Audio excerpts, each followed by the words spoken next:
Hello, everyone. Welcome to Duke University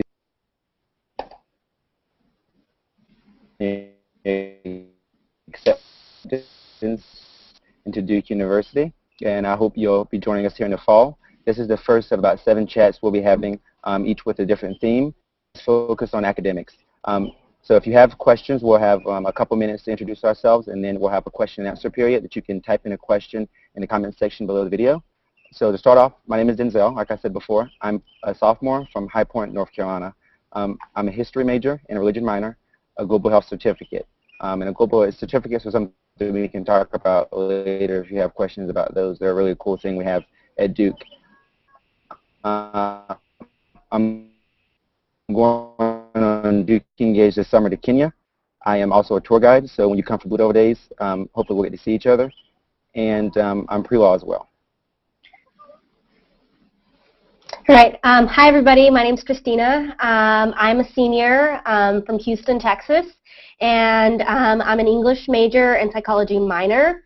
I also almost completed my Art of the Moving Image certificate, so if you have any questions about that, I can answer that. I am part of the Chronicle, which is the Duke independent student newspaper, as well as Factboard, Mi Gente, which is a Latino organization on campus, and the Peer Advising Network. Hi, everyone. My name is Noelle Kelly. I'm also a senior at Duke. I'm from Goldsboro, North Carolina, and I'm majoring in biomedical engineering, and I'm also pursuing a certificate in markets and management studies. I'm involved also in the Fact Board and some different engineering organizations, so I can answer questions about being in Pratt and academic life there. So yeah, again, you guys can ask your questions on the comment section, and yeah, we'll happy to answer any questions you guys have about academics.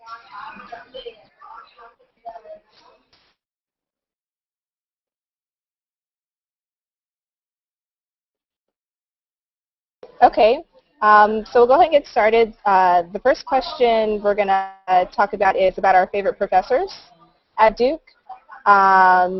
I can talk about mine. So one of the classes in biomedical engineering is an introduction to electrical circuits. And the woman that taught that class, her name is Kathy Nightingale, and she was my favorite professor that I've had in all my 4 years at Duke. She was very personable, very easy to talk to. She had lots of office hours for students to come and ask questions. And just very straightforward in her delivery of the concepts and everything we needed to know for the class. She's also a pioneer in her field with ultrasound imaging techniques in engineering, specifically in biomedical engineering. So she's definitely my favorite, and I still keep up with her now. So she was great. Okay. I guess I can go next. So my favorite professor at Duke is Professor Joseph Harris.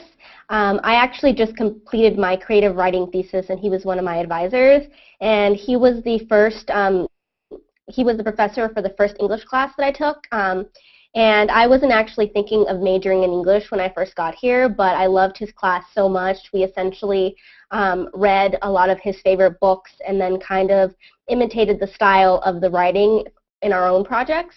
So since then, I've really I've taken a lot of classes with him, digital writing, art of the essay, and then my thesis course.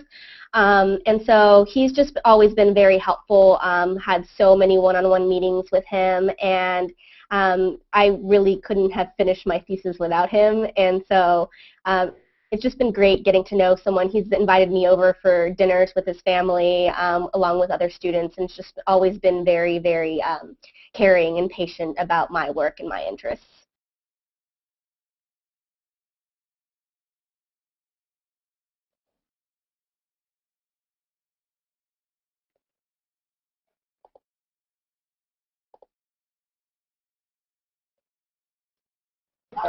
Okay, so next we'll talk about the most interesting class that we've ever taken at Duke. It's kind of a tough one for me. But I think I'll say actually a class I took as a freshman. I guess this is a good opportunity to talk about writing 20 at Duke. So all freshmen are required to take a writing course during their first year at Duke, either their first semester or their second semester. I took mine my first semester on a class called Writing with Durham, and I really didn't know what it was really going to be about before my first day with the class. I just knew it had something to do with getting out into the Durham community. So it turns out this class was a service learning class at Duke, and it's a really good opportunity if you have a chance to take a service learning class. It teaches you a lot, but it also allows you to get out and get involved in the Durham community, which is something that a lot of students love to do. So in this class, it was a really small class of, I think, 12 students maybe. So we met kind of like a typical class a few times a week, and then I think twice a week we went to a local charter school. We walked, it was just a couple blocks away from campus, and we were able to tutor and work with in English and reading and writing with a group of 6th and 7th graders at this school that we were trying to help them improve their reading and writing skills. So it was just a really great opportunity to learn and to just have a different kind of experience at Duke with the service learning class, and especially for my very first semester at Duke. So I would definitely recommend that if you guys ever get a chance to take a service learning class at Duke. All right. I guess I'll talk about my favorite class. I went on the Duke New York program last summer, which is kind of a combination of an internship and class work in New York. So I interned with Penguin Group Publishing and also took classes, and it was like art and media in New York. And so that was a really fun class because while I was doing my internship, we actually went and met once a week, and we went to different plays, different shows on Broadway and things like that. And then we went in and we discussed them afterwards in class. So I got to go and see a play called Sleep No More, which is probably one of the most amazing experiences I've ever had. And what essentially the play was, you had to wear a mask and walk around in this like abandoned hotel.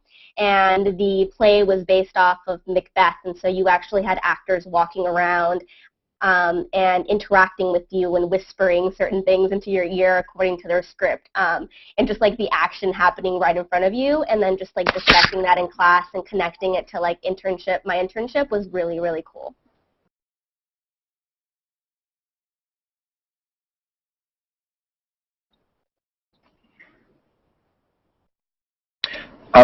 My favorite class I took was last spring. It was a religion class. It was the first one I took, and it was actually with my favorite professor, Mark Goodacre. The class was just so engaging. He was such a great professor that I took it, ended up taking it just for fun, just to fill out a class. I'd never taken a religion class before, but it actually made me want to become a religion minor. So I talked to my advisor,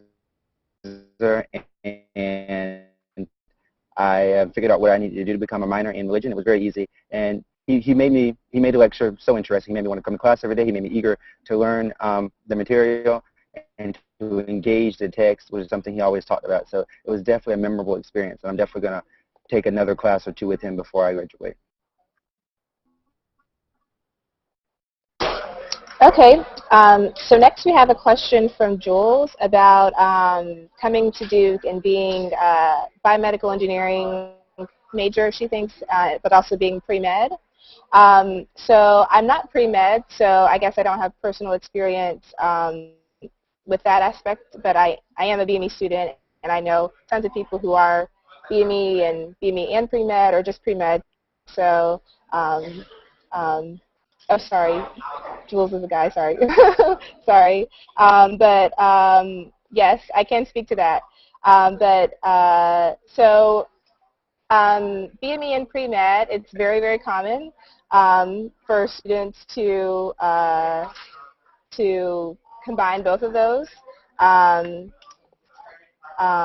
think you only have to take organic chemistry. It's a year of organic chemistry, so 2 semesters, and a couple other biology classes, I think, are the only classes that differentiate a pre-med BME student versus just a regular BME student, but then there are also some additional pre-med requirements that you may have depending on medical schools and things like that that your pre-med advisor may tell you. So it is challenging, but it's definitely doable. I think some students, you know, they like the idea of having the engineering background as something that they could use to make themselves stand out in medical school, which is really great.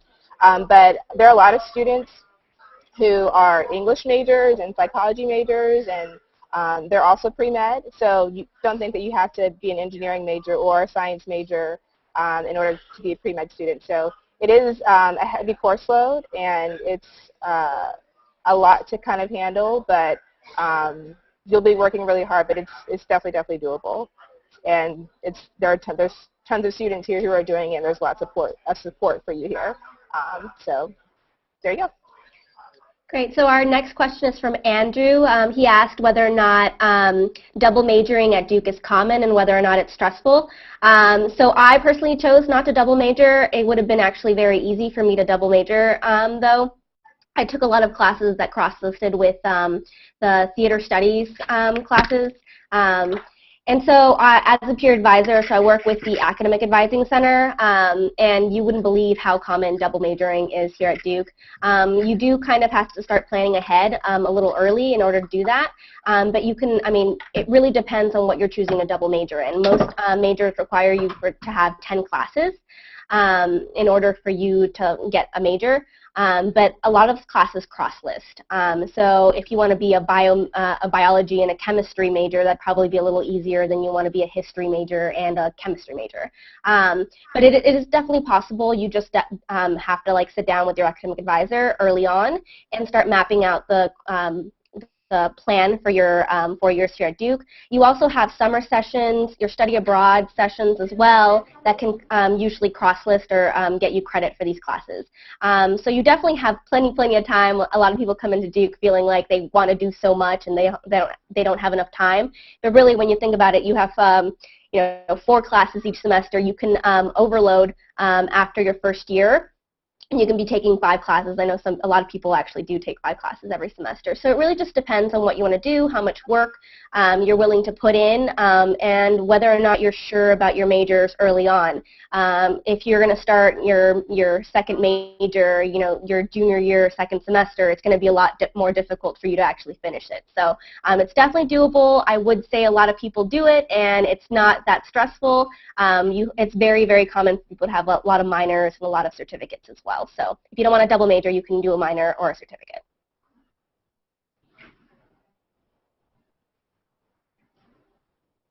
Okay, so the next question is related to interest in economics and math and internship and work opportunities in the DC area with government. So I can definitely say that Duke does offer lots of opportunities with working with the government and working in that area. I'm actually going to be working right outside of DC next year, not really in the government sector, but in that area. So I know a lot of people that are interested in government work that are going to be doing that. And actually Duke, in the fall, they have a government and nonprofit career fair specifically for students interested in internships and employment and that type of work. And lots of different companies or organizations, programs come recruiting Duke students. So that background is definitely in demand as far as econ and math goes. And there's a ton of stuff out there that you could probably find in DC. Yeah, and then you also have a Duke Engage program that does Rock the Vote work, which is really cool. I actually know quite a few people who did that, and they really loved it. So there's definitely plenty of ways to get involved in the government through Duke. So the next question comes from Frank, and it says, what kind of student jobs can I find at Duke? Which is a great question. There are a lot of different student jobs. Duke has a great work-study program. So you can work a lot of places on campus, from anywhere from the library to you can work in the bookstore. You can work in cultural centers. I know the Mary Lou Center for African American Culture, the LGBT Center, the International House. They all offer study abroad that you can work in. So there's a lot of opportunities that you can use to supplement your income when you're here. And there's also opportunities over the summer as well. I know I worked here at Duke over the summer for summer camps for pretty much the whole summer, which was a great experience. I got to meet a lot of great people and build connections with people who work at Duke all year round. So there are a lot of different opportunities for jobs over the summer and during the school year as well.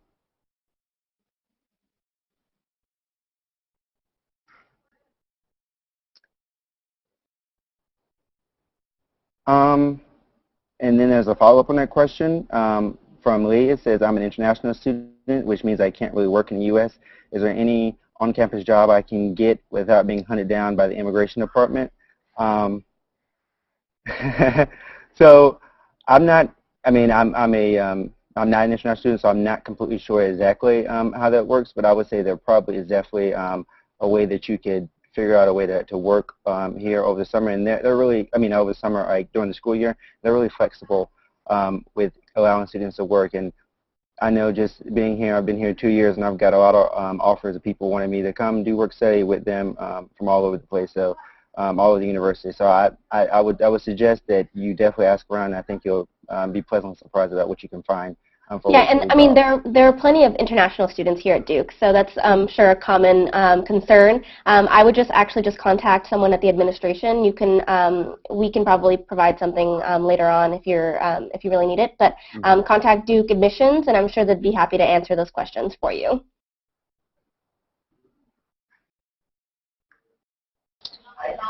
Okay, so the next question is, how did we make our decision about where to attend college, and what was it that attracted us to coming to Duke?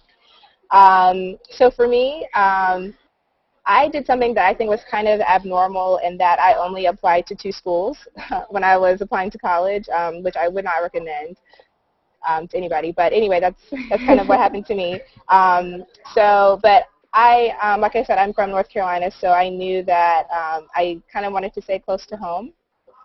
So Duke was, an hour and a half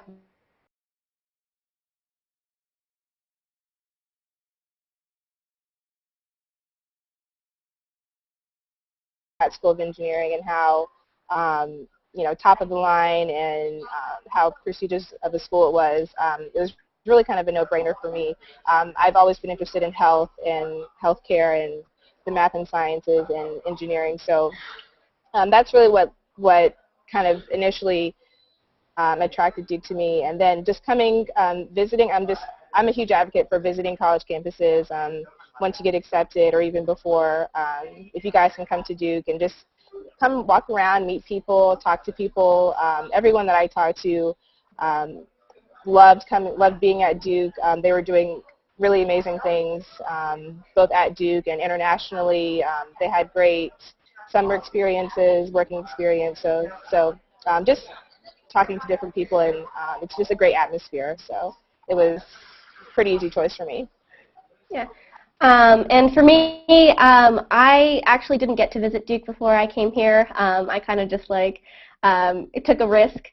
But for me, a lot of what played a big factor in my decision was financial aid, and Duke's financial aid was by far the most generous package. Also, the support that they offered through the financial aid office really helped me make my decision. And then once I came here, I was very glad that I did. I actually came in pre-med, and so Duke's pre-med program and their support system was really attractive to me. I ended up not going that route, and I'm actually pre-law now. But I don't regret my decision anyway, and just the people here, the support system that they have in place for any department, for the financial aid, for loan office, anything like that has been really, really great to have. And for me personally, I'm from North Carolina, so I'm a local. So when I came to visit, I fell in love with the campus, I fell in love with the people, and I learned about all the resources that they had here. And there's so many things that anything you want to do, the university is really here to help you. So if you're interested in research and you want to, go with your professor to do research, the university will fund you, and they'll be very supportive. There's so many things here that you can do, and there's so many ways to get involved, and that's really why I chose Duke, and it's been a great experience. Cool. So the next question is about the academic environment, and the question is, would you say the academic environment tends to be more supportive or more cutthroat and competitive? And in my experience, it's extremely supportive, not cutthroat at all. On the student perspective, I can't tell you how many study groups and just kind of random study hangouts I've been a part of, especially as a freshman in kind of your larger classes like physics or chemistry that a lot of students need help in, and students are very, very willing to help. Late nights in Perkins or in your dorm, in the common room, a lot of studying goes on there. So students are definitely there to help each other. In every situation, I can't think of a situation where I felt like I couldn't ask another student for help. And also on the level of professors and graduate students and TAs or teachers assistants, they have office hours at least once a week, and you can also schedule other appointments if you need extra help.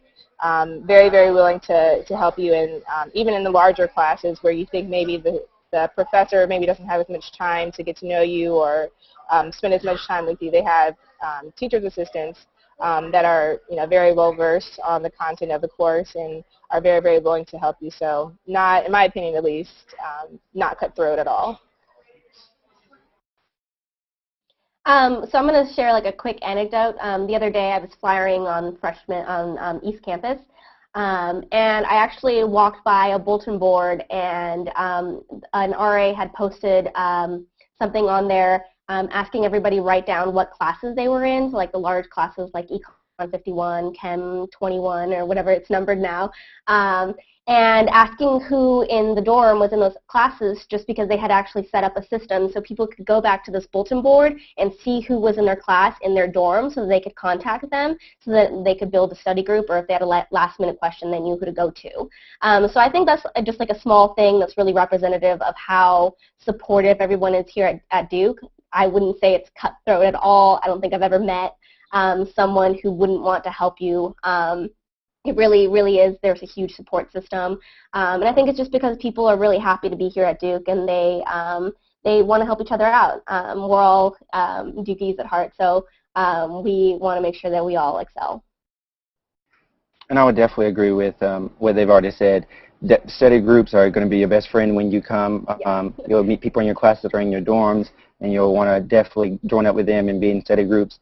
Being a history major, I write a lot of papers, and I usually exchange papers with someone in my class just to get them to read over and see what they're thinking, what we're feeling, and compare notes and see what's going on. So I would definitely say it's definitely not a cutthroat environment. Everyone here is a pretty friendly place to be.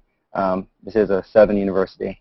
Yeah, and the university has a lot of things that they add to. So you have like the writing studio. So if you need help writing essays, they can help you from like the brainstorming of your paper all the way to like a final edit.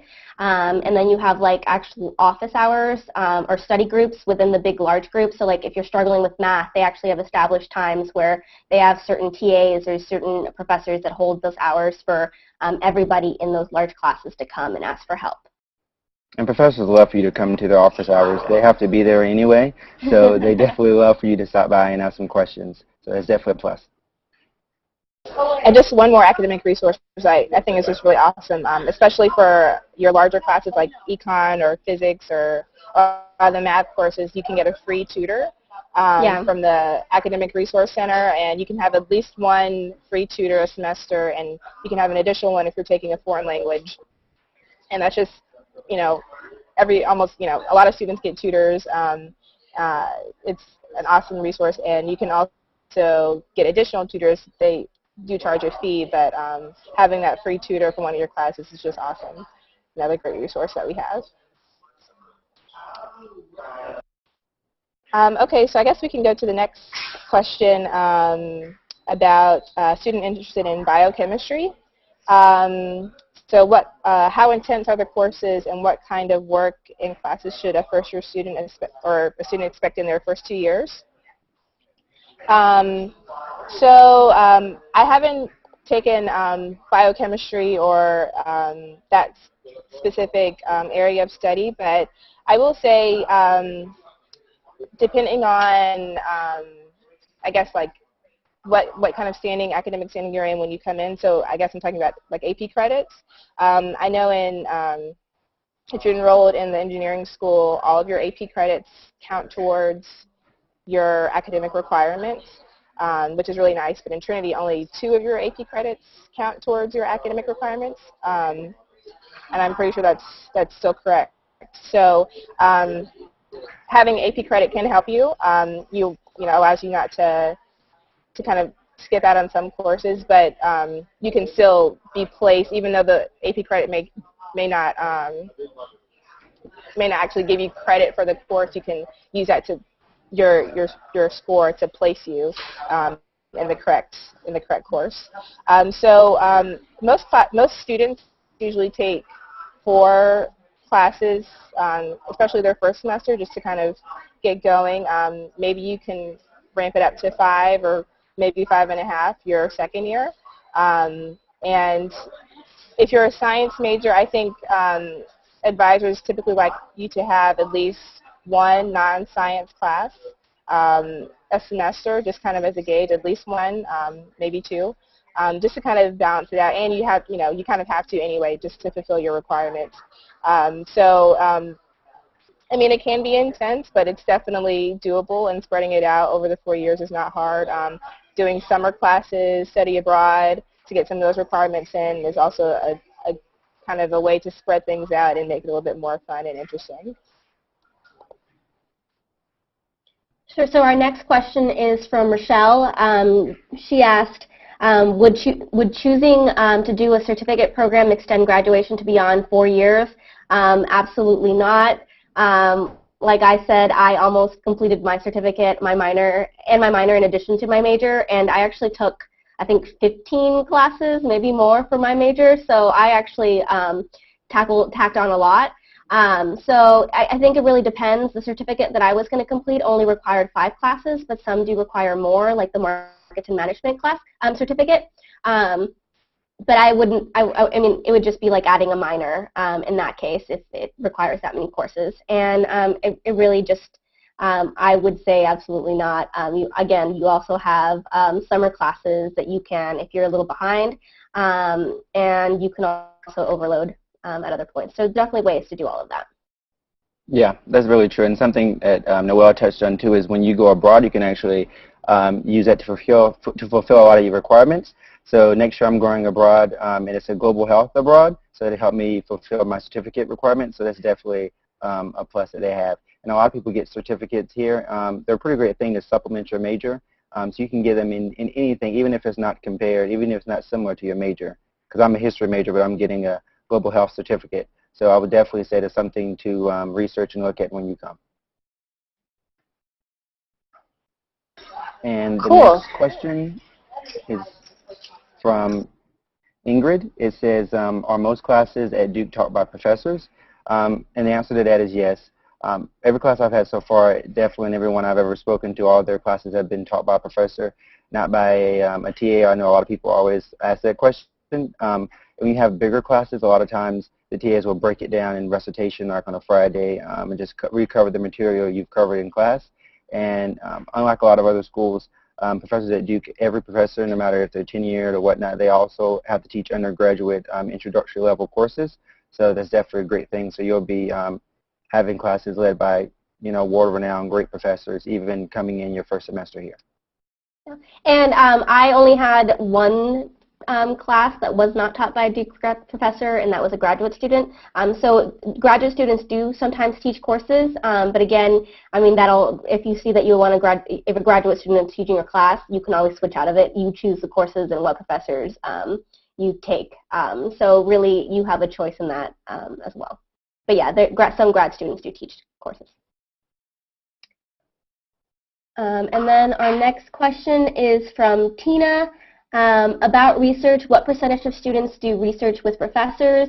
So I haven't done any research. Noelle, I don't know if you've done any research, but I know quite a few people who have done research. I don't know the exact percentage, and there will actually be another chat on Saturday at 12:30 p.m. that will cover Duke research, so you'll get to tune in and see the Lemur Center, which will be really cool. I have a friend who does research there, and she loves it. She also really loves lemurs.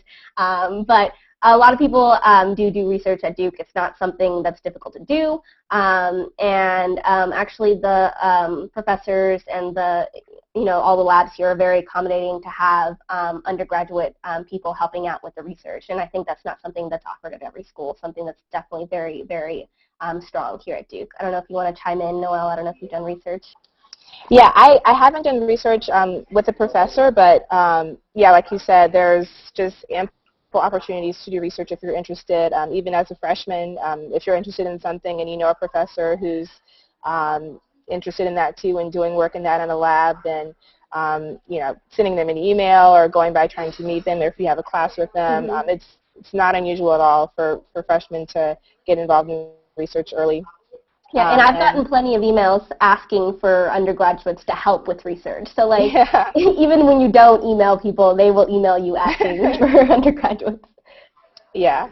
Yeah, so that's true. And I know in Pratt we have a program called Pratt Fellows where you apply at the end of your junior year, I think, and I think it goes throughout your junior year and throughout your senior year also, where you can work do a research project with a professor in a lab, and that can kind of contribute towards your senior thesis or a senior kind of research project that you do. So yes, there's plenty of opportunity to that, and please tune in to the other session on Saturday to learn more about research at Duke. And I guess maybe kind of going off of that, a question from Carlos about being pre-med and doing internships and research for undergrads. And I know just from being from knowing so many pre-med students, I'm sure we all do, there are tons of kind of extracurricular activities that they do outside of academics, outside of kind of their normal schoolwork, that they get experience in the hospital. They volunteer at the hospital in lots of different areas. Again, doing research, going off campus to lots of different facilities. I feel like most pre-med students do it, so it's very much available for you all if you're interested in that. So definitely, if you're pre-med, there's plenty of resources. We're at Duke Medical Center, and they have stuff to do. So I was like I said, I was briefly pre-med, so I can speak to the strength of the pre-med advising program. Definitely a lot of opportunities. So many emails about different internship research opportunities that you have on campus. And if you don't see something that's there, you can always start something yourself. I actually have a friend he's pre-med. And he actually started a program where he noticed that cancer patients that he was volunteering with at Duke Med were kind of lacking in having like an outlet to like just make them feel better. So he actually started a program where every Sunday they go to Brody the swimming pool. Brody's one of our gyms on East Campus. And they have volunteers. It's called the program's called PALS, by the way. And they just kind of hang out with them. They teach them how to swim. And the patients have actually, their parents have actually spoken about how great this has been for them. Just like to have a fun thing for them to do, just to get their minds off of the fact that they do have cancer. So there's definitely great opportunities to like that here at Duke. And like I said, if you don't see something there, Duke is very supportive about you being able to start it. And that's something that's been going on for a year now, and that was an idea from a student. And yeah.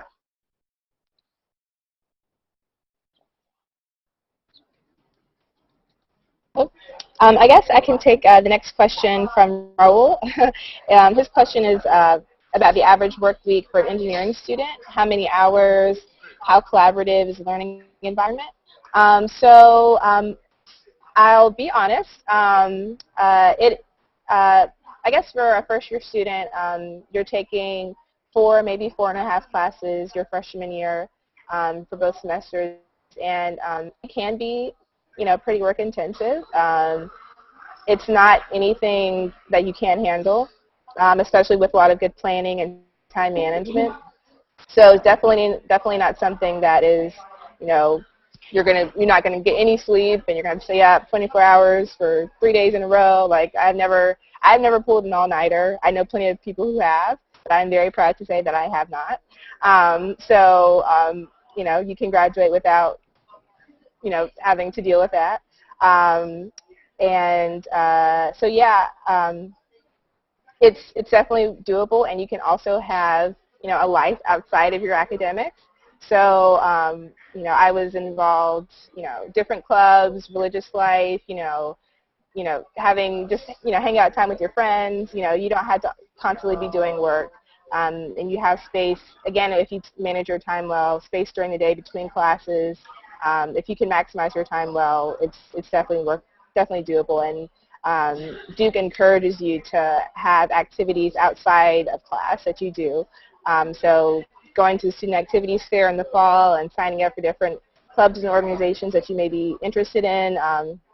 We definitely recommend all that, and lots of students do that. So it's just about finding what you're interested in, what you're passionate about, and it's definitely able. I don't have a number for you, sorry, about how many hours, but it's definitely doable. So don't worry about that. Oh, and also switching from Carleton, switching between Pratt and Trinity. It is, lots of students do it both ways. So switching out of Pratt into Trinity and vice versa. So it's very easy. The one thing I'll say for switching into Pratt for Trinity students is if you think you may be interested in that, try to go ahead and look at the schedule of courses that engineering students take. So, for example, EGR 53 is an introduction to, it's a computer programming course where we teach you MATLAB, the language that we teach on campus for coding. So if you think you may be interested in switching into Pratt, I would recommend going ahead and taking that class, or maybe just sitting in on a lecture or two during the drop-add period where you can kind of, investigate different classes and see which one you like the best. So I will just try to, if you think you're interested in it, just kind of keep an eye out for the classes that you would need if you were to switch into Pratt, so you can avoid, lots of summer classes or, having to stay an extra semester or something. All right, and the next question is from Eric. He asked why I decided to switch out of pre-med and whether or not the pre-med program here is cutthroat, and again about grade inflation and deflation. So personally, being pre-med sounded good to me when I was coming into Duke. It was really pulling out of a hat, whether or not it was going to be pre-law or pre-med. It just seemed like, oh, that's a good thing for me to do. And when I got here, I just didn't enjoy my classes. And I know plenty of people who love their chemistry and their calculus and their biology classes. It just wasn't for me. And so I was still pre-med, I guess, second semester, but I decided to take some courses in other areas of study. So I took my English course, a psychology course, cultural anthropology, and a philosophy course, just to really just cast a wide web. And I ended up just sticking with English, and that's what I enjoyed doing. And so I wouldn't say that it was the fact that the pre-med program was cutthroat. Yes, students here at Duke are very smart. They are intense. They're competitive. I think that's just the nature of it. You wouldn't be getting into Duke if you weren't that way in some way or another. But like we said, there are plenty of support systems for pre-med students. I think it's probably one of the departments, or not even department, areas where there is the most support, because you are taking tough classes. But they are huge classes. Only your freshman year, and I mean the intro to chemistry professor, he's amazing. And the calculus classes, you have so many different resources. And so yes, some of the classes are graded on a curve. So you don't have, I mean, that's only some of them, so I guess I can't really speak to all the courses that I didn't take. And how did I choose my classes? Like I said, I just kind of went with the pre-med thing. I actually looking back, I wish I had taken one course that wasn't science related my freshman first semester at Duke. So I took chemistry, calculus. My writing 20 was the many goals of science writing, and then I can't remember what my fourth class was.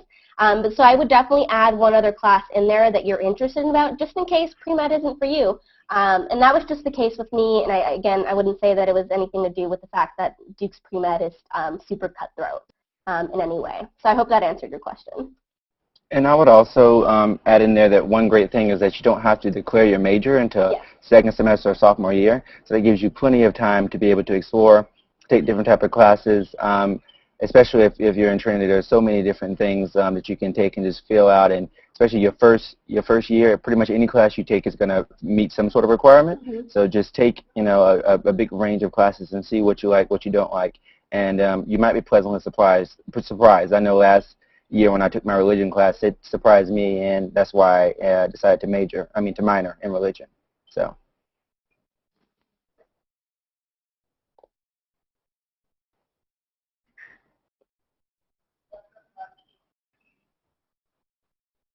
Um,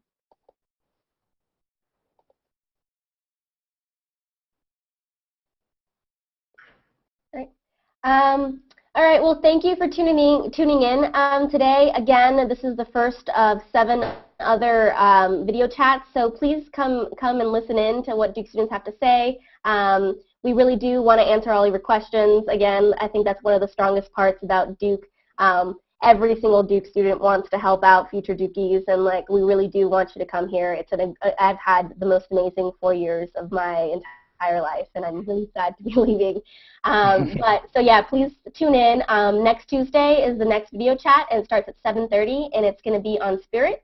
And so you'll get an inside look into Cameron, when they'll be talking about tenting and just like Duke basketball and other athletics here. So you should tune in. Yeah. Thanks for Congratulations on acceptance as well. Yeah. Yep, congratulations, guys. Thanks.